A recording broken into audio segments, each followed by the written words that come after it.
Hello and welcome back. We are now taking a look at the anterior thorax of Buzz. We can see a little bit now that I put the head back on. We can see where the sternocleidomastoid comes into the sternum and the clavicle. We can also see that sternohyoid and sternothyroid now that we have a little bit of those bones connected there, or shown there. So now we're going to move on to muscles. This section right here, muscles of the shoulder and anterior thorax, these guys right here. Okay, so the first one on the list is called the Serratus Anterior, and I'm going to be twisting the model with my foot here, so we can get a better view. So the Serratus Anterior are these muscles right here, kind of on the side, and I'll show you on the other side as well. So these muscles originate on the upper ribs. Okay, so here's our upper ribs here, 1 through 9, and it inserts on the scapula, so it kind of goes around. And if we take a look at the back side, here is the insertion of the Serratus Anterior. So again, if this is your origin and this is your insertion, when those muscles contract, what are we going to move? Are we going to be moving the ribs up, or are we going to move the scapula down? Well, if this is the insertion, this should be the more movable. So the action of the Serratus Anterior is to protract, which means bring forward, and upward rotation, so it's going to bring the inferior angle down, and so the whole scapula is going to be rotating up because we're pulling down on this corner here. So that's the Serratus Anterior. You might also see it in pictures or on the other side. I bring Buzz around, these guys right here. So this is another view of Serratus Anterior, and how they get their name. Serratus is like a serrated edge, like a serrated knife. So you can really see that well on this one as the Serratus Anterior is blending in with one of your obliques we'll get to in a second. So Serratus Anterior on that side of Buzz, Serratus Anterior on this side of Buzz, both go and insert on that lower corner of your scapula. Right here. Okay. All right. The next muscle on the list is the Pectoralis Major. So we'll remove the mammary gland here. So Pectoralis Major is this big muscle right here. So we can see that it originates on the clavicle, the sternum, and some of the upper ribs, 2 through 6. And we can't see it here because all the other muscles are covering it, but you may remember from your muscle list, we have the greater tubercle and intertubercular groove of your humerus. So you gotta think back to our bone list. And so this muscle comes in and inserts kind of towards that proximal end of the humerus. So again, here's the origin, here's the insertion. So this muscle is going to be moving this more movable part of the body. So it flexes, adducts, and medially rotates the humerus.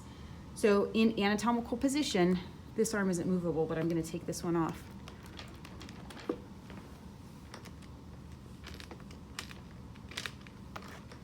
All right.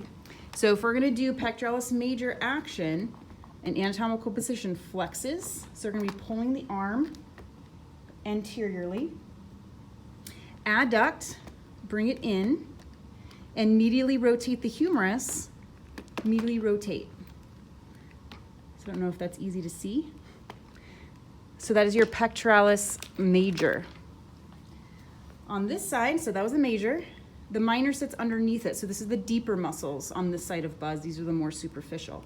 So Pectoralis Minor originates on the upper ribs, 3 through 5. I think your text might say 2 through 6. Not too concerned with those numbers, just the upper ribs. Inserts on the coracoid process of the scapula. So again, we have everything covered up by other muscles, but you have to remember that coracoid process was kind of that beak-shaped part of your scapula.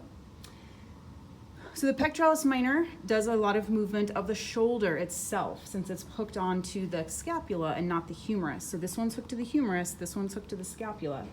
It depresses and protracts the shoulder, so depression is going down, protract is bringing forward, and downward rotation of the scapula, just like we saw, well, opposite of what we saw with the Serratus Anterior. Since it's hooked up here, when it contracts, it's going to twist it, kind of a downward rotation.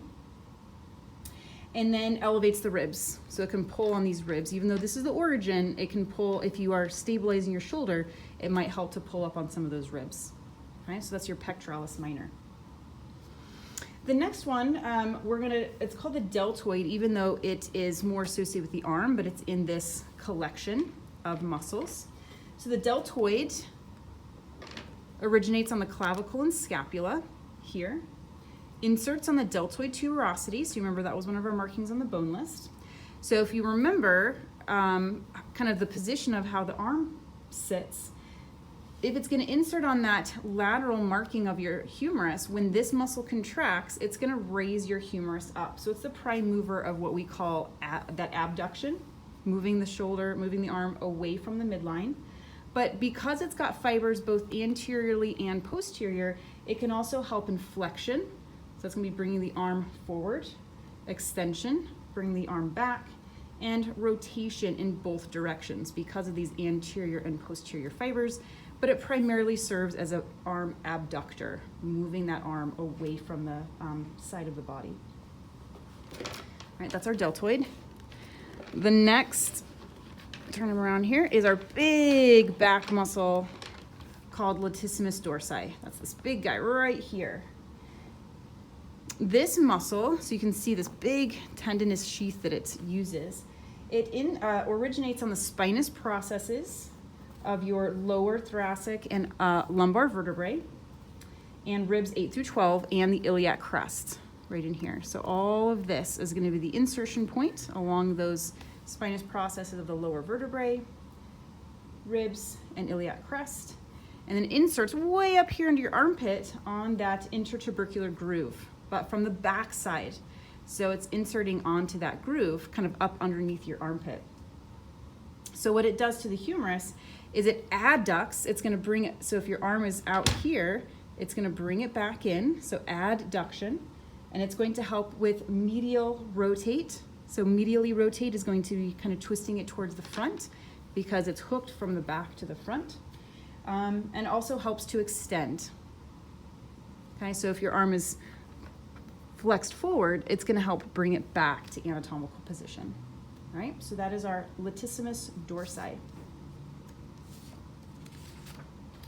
The next two are sometimes also associated with the arm. So I don't know why they ended up in the anterior thorax. Same with the Latissimus dorsi, but we'll just go through how the list has it.